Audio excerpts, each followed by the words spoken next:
Welcome back to my channel Vetrila today. இன்னைக்கு நம்ம எதை டிஸ்கஸ் பண்ணலாம் அப்படின்னா ஹியூமன் ரைட்ஸ்ல நம்ம ஐசிசிபிஆர் பார்த்தோம். ஐசிசிபிஆர்ல 2 ஆப்ஷன் புரோட்டோகால் இருக்குன்னு சொல்லியிருப்பாங்க. அந்த 2 ஆப்ஷன் புரோட்டோகால்ல ஃபர்ஸ்ட் ஆப்ஷன் புரோட்டோகால்ல மொத்தம் 14 ஆர்டிகிள் இருக்கு. இந்த ஃபர்ஸ்ட் ஆப்ஷன் புரோட்டோகால் எதுக்கு வந்துச்சு அப்படின்ற இன்ட்ரோடக்ஷன் உங்களுக்கு ஷார்ட்டா சொல்லிடுறேன். அதாவது இப்படி லாஸ் எல்லாம் இம்ப்ளிமெண்ட் பண்றாங்க, ஆர்டிகல்ஸ் எல்லாம் இம்ப்ளிமெண்ட் பண்றாங்க, கண்ட்ரிஸ் எல்லாம் சைன் பண்றாங்க அப்படின்னும் போது இப்போ நான் ஒரு இண்டிவிஜுவலா இருக்கேன். எனக்கு என்னோட கண்ட்ரியில என்னோட ரைட்ஸ் வயலேட் ஆகுது. நான் கண்ட்ரியில இருக்க ஜுடிஷியரி அப்ரோச் பண்ணும் போது எனக்கு கரெக்டான நியாயம் கிடைக்கல அப்படின்னும் போது நான் என்ன பண்ணலாம், என்ன பண்ண முடியும் அப்படின்றத அதுல சொல்றாங்க. அப்போ இது எல்லாத்தையும் பேஸ் பண்ணி யூஎன்ல என்ன பண்றாங்க அப்படின்னா ஒரு ஹியூமன் ரைட்ஸ் கமிட்டி ஒன்னு ஃபார்ம் பண்ணணும். இந்த ஹியூமன் ரைட்ஸ் கமிட்டி என்ன பண்ணணும் அப்படின்னா ஒரு இண்டிவிஜுவலா இருக்காங்க, victim for the violation of human ரைட்ஸா இருக்காங்க, அந்த விக்டிம்க்கு டைரக்டா இந்த ஹியூமன் ரைட்ஸ் கமிட்டி அப்ரோச் பண்ணலாம். ஸ்டேட் லால ரெமெடியே கிடைக்கல அப்படின்னும் போது இங்க அப்ரோச் பண்ணலாம். அது மூலமா அவங்களோட ரெமெடிஸை வாங்கிக்கலாம் அப்படின்றத பத்தி தான் இதுல சொல்லியிருக்காங்க. இதுல ஆர்டிகல் 1ல இருந்து 14 வரைக்கும் இருக்கு. அதை நம்ம ஒன்னொன்னா டிஸ்கஸ் பண்ணலாம். ஆர்டிகல் 1ல என்ன சொல்றாங்கன்னா இண்டிவிஜுவலுக்கு எங்கேயாவது அவங்களோட ரைட்ஸ் அங்க ஹியூமன் ரைட்ஸ் வயலேட் ஆயிருக்கு அப்படின்னா அப்ரோச் பண்ணலான்றாங்க. ஆர்டிகல் 2ல என்ன சொல்றாங்கன்னா டொமஸ்டிக் லால ரெமெடி கிடைக்கலனா இங்க வரலாம் அப்படின்றத சொல்றாங்க. ஆர்டிகல் 3ல என்ன சொல்றாங்கன்னா இந்த ரைட்ஸை அபியூஸோ இல்லைன்னா மிஸ்யூஸோ பண்ணக்கூடாது. அந்த பர்டிகுலர் இண்டிவிஜுவல் டொமஸ்டிக் லால ரெமெடி இல்லை அப்படின்னும் போது ப்ராப்பர் ரீசனோட இருந்தா இந்த கமிட்டி அக்செப்ட் பண்ணுவாங்க அப்படின்ற மாதிரி சொல்றாங்க. ஆர்டிகல் 4ல என்ன சொல்றாங்க அப்படின்னா அப்படி ஒரு இண்டிவிஜுவலுக்கு டொமஸ்டிக் லால ரெமெடி கிடைக்கல அப்படின்னும் போது ஹியூமன் ரைட்ஸ் கமிட்டி அப்ரோச் பண்றாங்க அப்படின்னும் போது அவங்க என்ன பண்ணுவாங்கன்னா எக்ஸாக்டான ஸ்டேட்டுக்கு லெட்டர் அனுப்புவாங்க, ரிட்டன்ல அனுப்புவாங்க. இது மாதிரி சோ வந்திருக்காங்க, இப்படி ரைட்ஸ் வயலேட் ஆயிருக்கு அப்படின்னும் போது வித்தின் 6 monthsக்குள்ள அந்த கன்சர்ன் ஸ்டேட் ரெமடிஸ் கொடுத்திருந்தா அந்த ரெமடிஸையோ இல்லைன்னா என்ன ரீசனோ அதையும் மென்ஷன் பண்ணி லெட்டர்ல அனுப்பணும் அப்படின்றத ஆர்டிகல் 4ல சொல்றாங்க. ஆர்டிகல் 5ல என்ன சொல்றாங்கன்னா அந்த பர்டிகுலர் இண்டிவிஜுவல் இன்டர்நேஷனல் கமிட்டி மூலமா இது அவங்களோட பிரச்சனையை டிஸ்கஸ் பண்ணியோ அதுல ஏதாவது சொல்யூஷன் வந்திருக்கா அப்படின்றத செக் பண்ணுவாங்க.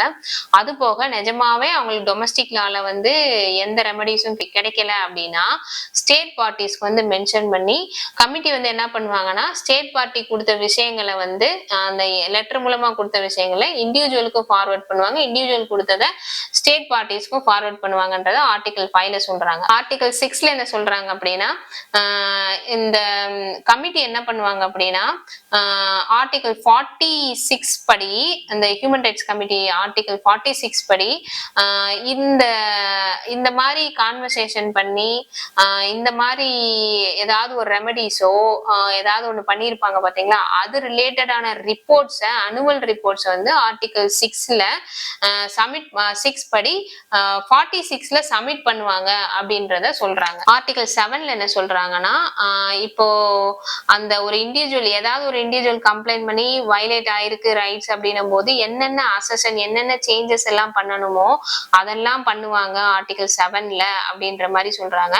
அப்படி சேஞ்சஸ் பண்ணி அந்த கன்சர்ன் ஸ்டேட் பார்ட்டிஸ்க்கு இன்ஃபார்ம் பண்ணுவாங்கன்ற மாதிரி சொல்றாங்க. அது போக அந்த ராட்டிபிகேஷனை அந்த ஆர்டிகிள்ல இன்க்ளூட் பண்ணலாமா அப்படின்றத டிஸ்கஸ் பண்ணுவாங்க. அப்படி இன்க்ளூட் பண்றதுன்னா இன்க்ளூட் பண்ணுவாங்கன்ற மாதிரி சொல்றாங்க.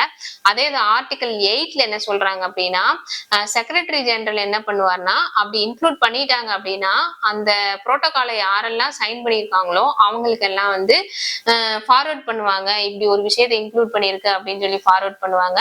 அந்த அஃபெக்டட் கண்ட்ரிக்கும் அதாவது அந்த கன்சர்ன் ஸ்டேட்டுக்கும் ஃபார்வர்ட் பண்ணுவாங்க, அதுல சைன் பண்ணிருக்க மித்த கண்ட்ரீஸ்க்கும் ஃபார்வர்ட் பண்ணுவாங்க அப்படின்ற மாதிரி சொல்றாங்க. ஆர்டிகல் 9ல என்ன சொல்றாங்கன்னா இப்படி கண்ட்ரீஸ்க்கு ஃபார்வர்ட் பண்ணும்போது வித்தின் 3 monthsல அந்த கண்ட்ரியில இம்ப்ளிமெண்ட் பண்ணணும் அப்படின்ற மாதிரி ஆர்டிகல் 9ல சொல்றாங்க. யாரெல்லாம் இந்த ஆப்ஷன் புரோட்டோகால்ல சைன் பண்ணியிருக்காங்களோ அவங்க எல்லாம் இம்ப்ளிமெண்ட் பண்ணணும் அப்படின்ற மாதிரி சொல்றாங்க. ஆர்டிகல் 10ல என்ன சொல்றாங்கன்னா கன்சர்ன் ஸ்டேட் பார்ட்டிஸும் அக்செப்ட் பண்ணணும், மித்த ஸ்டேட் பார்ட்டிஸும் இதை அக்செப்ட் பண்ணணும், மித்த பெடரலிஸ்ட் கண்ட்ரி ஸ்டேட் பார்ட்டிஸும் அக்செப்ட் பண்ணணும் வித்தவுட் எனி லிமிடேஷன்ஸ் அப்படின்றத சொல்றாங்க. ஆர்டிகல் 11ல என்ன சொல்றாங்கன்னா மித்த ஸ்டேட் பார்ட்டிஸ் அக்செப்ட் பண்ணணும் வித்தவுட் எனி டிலேயிங் என்னென்ன அமெண்ட்மெண்ட் பண்ணியிருக்காங்களோ அதெல்லாம் மித்த ஸ்டேட்ஸும் அக்செப்ட் பண்ணணும் அப்படின்ற மாதிரி ஆர்டிகல் 11ல சொல்றாங்க. அடுத்து வந்து ஆர்டிகல் 12 என்ன சொல்றாங்கன்னா இந்த அமெண்ட்மெண்ட்லயோ இந்த ராட்டிபிகேஷன்ஸ்லயோ ஏதாவது கண்டனம் இருந்துச்சுன்னா அதை பத்தி அந்த ஸ்டேட் பார்ட்டிஸ் வந்து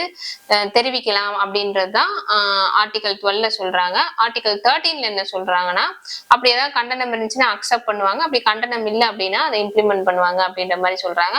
ஆர்டிகல் 14 பத்தி என்னோட புக்ல வந்து மென்ஷன் பண்ணல. இவ்வளவுதான் ஆப்ஷன் புரோட்டோகால் 1ல வந்து மென்ஷன் பண்ணியிருக்காது. இந்த ஆப்ஷன் புரோட்டோகால் வந்து சிங்கிள் வேர்ட்ஸ் தான், ஒரு 2 லைன் 3 லைன் தான் இருக்கும். கான்செப்ட் இவ்வளவுதான். நீங்க ரீட் பண்ணீங்கன்னா உங்களுக்கு ஈஸியா புரிஞ்சிடும். கண்டிப்பா வந்து 4 மார்க்ல கேட்பாங்க.